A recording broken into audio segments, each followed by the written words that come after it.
colleague, Senator Francis Pangilinan, during the Blue Ribbon Committee passed without rebuttal. His comments, while not naming us directly, were laced with insinuations, clearly aimed at me and former Senator Bong Revilla and the legal ordeals I have already faced. With due respect, such statements are not only unfair, they are malicious and utterly uncalled for.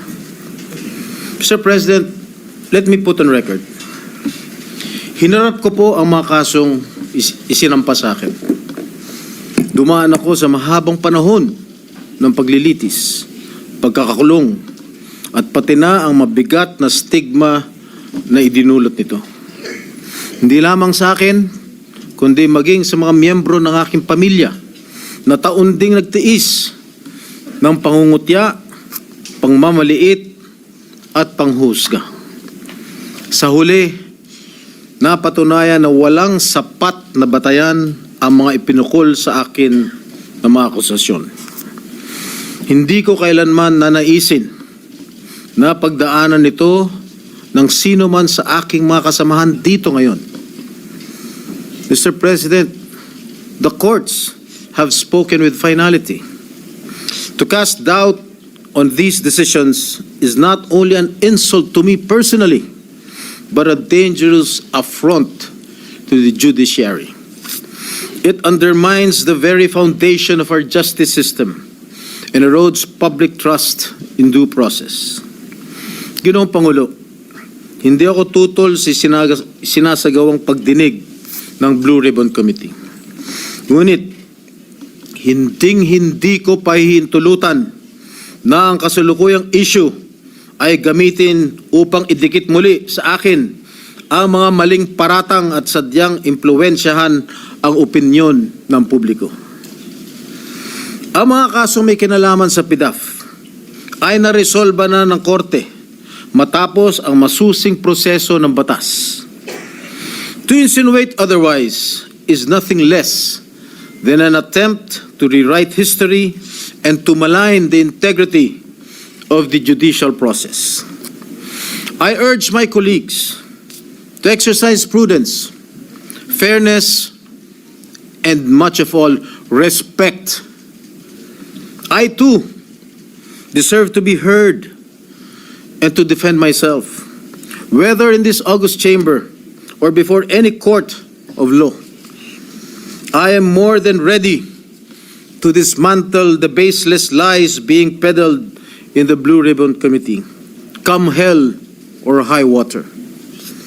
And I will not allow discredited narratives to be weaponized for political grandstanding.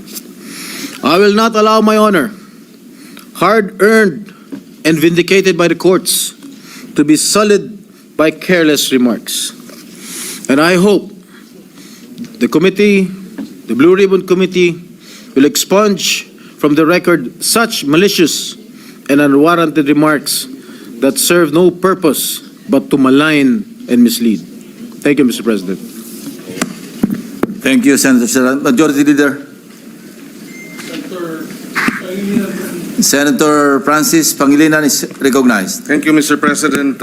Just a very quick manifestation. For the record, there was no intention of maligning any individual in the manifestation we said earlier during the committee hearing of the Blue Ribbon Committee. Wala pong personalan, gaya ng nabanggit ng butihing senador, wala po tayong pinangalanan. Humihingi tayo ng unawa. Dahil bago pa nung hearing na yon, tayo po ay humurap sa judiciary.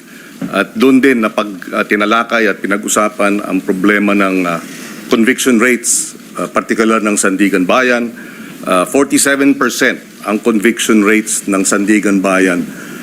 Ibig sabihin, sa bawat dalawang kaso, isa absuelto.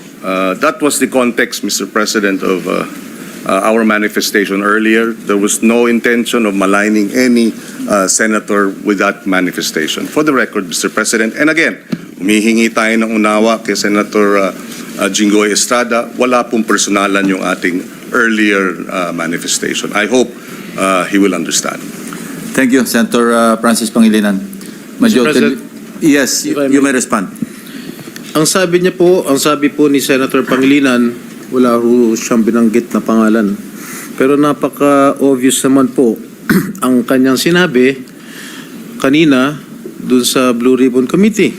Ang sabi niya, if I may quote, well, if I may, kung maaari ko siguro ikomento, is siguro kung yung Napoles cases inauwi doon, halip na absuelto, kulong. Baka hindi na nangyari itong mas malaking kurakot. Those were the words of Senator Kiko Pangilinan. Sino ba ang pinatatamaan niya? Sino ba ang pinatatamaan mo? Di ba? It's very obvious that I was being alluded to. Remember, Mr. Senator Pangilinan, that I was acquitted by the court. Are you questioning the decision of the court acquitting this representation? You're a lawyer. I'm not. You shouldn't be talking that way. You are undermining the judicial process in our country. You being a member of the bar. Thank you, Mr. President.